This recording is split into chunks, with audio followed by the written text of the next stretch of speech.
क्या आप भी कभी सोचते हैं कि आपकी ज़िंदगी में ही सबसे ज़्यादा दुख क्यों है? क्या आप चाहते हैं कि आपके दुख किसी और से बदल जाए? लेकिन अगर सच में ऐसा मौका मिल जाए तो क्या आप अपना फैसला बदल देंगे? आज की यह कहानी, जिसका शीर्षक है दुखों की गठरी, यह आपकी सोच को पूरी तरह बदल देगी। जीवन में जब भी हम खराब दौर से गुजरते हैं तो मन में यह विचार ज़रूर आता है कि परमात्मा मेरी परेशानियां क्यों नहीं देखता, मेरी परेशानियां दूर क्यों नहीं करता। इसी पर आधारित है आज की ये कहानी। हेलो दोस्तों, कैसे हो आप सब? आज के इस वीडियो में हम सुनेंगे एक बड़ी ही प्रेरणादायक कहानी, दुखों की गठरी। नवीन अपनी परेशानियों से जूझ रहा था। उसे लगता था कि एक अकेला वही संसार का सबसे दुखी व्यक्ति है। सिर्फ उसी के जीवन में तमाम मुसीबतें हैं। उसको भगवान से इस बात की बड़ी शिकायत रहती कि भगवान ने संसार के सारे दुख उसके हिस्से में दे दिए हैं और फिर सब कुछ भूलकर कानों में रुई लगाकर सो गए हैं। नवीन सोते जागते भगवान से प्रार्थना करता और फिर कभी भगवान को दोष देता तो कभी खुद को कोसता रहता। भगवान है कि ना तो विनती से सुन रहे थे और ना उसके उलाहने सुन रहे थे। अब नवीन बेचारा करे भी तो क्या करे, एक मुसीबत ख़त्म होती नहीं कि दूसरी आ जाती। एक दिन उसने सोने से पहले प्रार्थना की कि प्रभु, मैं आपके सामने कहता कहता थक गया, अब और मिन्नतों की इच्छा नहीं है। एक अंतिम बार कह रहा हूँ, कृपया करके मेरी प्रार्थना सुन लीजिए। अगर आपको मेरे दुख नहीं मिटाने हैं तो कम से कम इतना तो कर सकते हैं कि किसी ऐसे व्यक्ति के दुखों से मेरे दुख बदल दीजिए जिसके जीवन में मुझसे कम दुख हो। हमेशा के लिए नहीं तो कम से कम कुछ महीनों के लिए ही सही, थोड़े दिन के लिए मुझे भी कुछ राहत मिल जाए। अब भगवान ने नवीन की आखिरी इच्छा सुन ही ली और उसे उस रात सपने में भगवान दिखे। भगवान बोले, बालक, मैं तुम्हारी प्रार्थना रोज़ सुनता था, पर मैं उसके ऊपर ध्यान ज़्यादा दे रहा था जो तुमसे भी ज़्यादा तकलीफ़ में है। खैर, तुम अपने सारे कष्टों को विस्तार से कागज़ पर लिखो, फिर एक गठरी बनाओ और शहर के मुख्य चौराहे पर जाकर उसे टांग कर आ जाओ। नवीन हड़बड़ाकर नींद से जागा।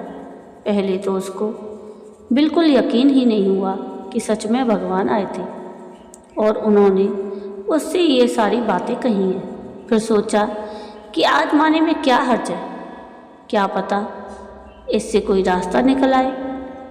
उसने भगवान के दिए आदेश के अनुसार अपनी सारी परेशानियां अलग अलग कागज़ों पर लिखी। इतनी परेशानियां लिख डाली कि सच में कागज़ का ढेर खड़ा हो गया और उसे गठरी में ही बांधना पड़ा। अब नवीन ने अपनी गठरी उठाई और पहुंच गया चौराहे पर, किंतु वहां पहुंचकर चौराहे का नज़ारा देखकर अचंभे में पड़ गया। उसने देखा कि चौराहे पर तो पहले से ही लोगों की लंबी लाइन लगी हुई है जो उसी की तरह अपने अपने दुखों की बड़ी बड़ी गठरी लिए आ पहुँचे हैं। आखिर ये क्या चक्कर है? सब कुछ उसकी समझ से बाहर था। अभी वह इन विचारों में खोया हुआ ही था कि तभी एक आकाशवाणी हुई। उसमें सभी को अपनी गठरी को चौराहे पर लगी अलग अलग खूंटी में टांग देने का आदेश हुआ।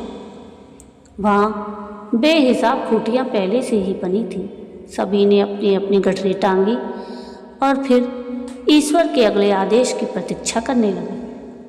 कुछ ही देर में दोबारा आकाशवाणी हुई और सबसे कहा गया कि सभी लोग अंदाजे से कोई ऐसी गठरी उठा लें जो उन्हें अपनी परेशानियों की गठरी से हल्की समझ आती हो। अब उन्हें वही दुख भोगने होंगे जो उनकी चुनी हुई नई गठरी में दर्ज होंगे। आकाशवाणी सुनते ही सभी हल्की से हल्की गठरी को लपकने के लिए दौड़े। सबके साथ नवीन भी नई गठरी चुनने के लिए भागा।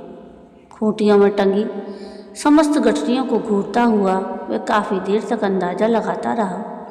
अब उसे एक डर और था कि कहीं वह ऐसी गठरी ना उठा ले जिसमें पहले से भी ज़्यादा दुख हो।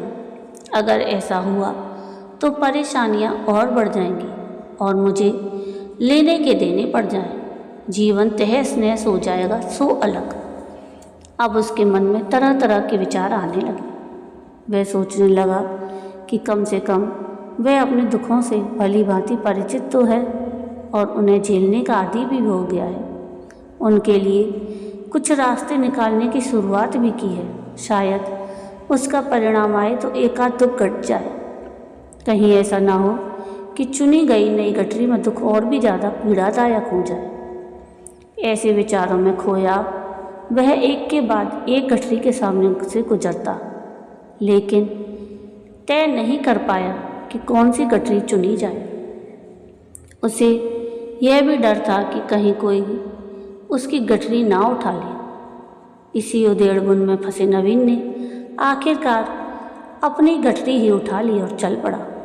उसने तय किया कि वह अब इन चुनौतियों का मुकाबला पहले से ज़्यादा मजबूती से करेगा।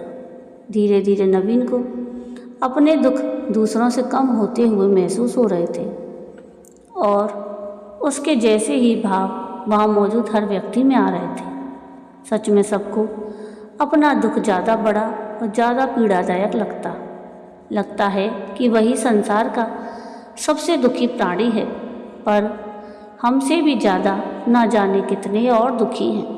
कितने ही लोग ऐसे हैं जिन्हें 2 वक्त का भोजन भी मुश्किल से नसीब होता है। कभी किसी की शानदार कोठी के आगे से गुजरते हुए यदि यह ख्याल बार बार आए कि जब किस्मत बट रही थी तो वह इस आदमी से पीछे क्यों रहा। अगर आगे रहता तो उसे भी ऐसा सुख और ऐश्वर्य मिल जाता। जिन लोगों के पास साहस और हौसला है वे आत्मविश्वास की नाव पर सवार होकर आसानी से जीवन की कठिनाइयों से सफलता प्राप्त कर लेते हैं। जरा ऐसे लोगों के बारे में सोचिए जो जीवन मृत्यु के बीच झूल रहे हैं। कम से कम आप किस्मत की लाइन में इनसे आगे तो थे, स्वस्थ हैं, अपने काम के लिए किसी पर निर्भर नहीं हैं, अपना काम खुद करने के काबिल हैं। तो ये थी आज की कहानी दुखों की गठरी।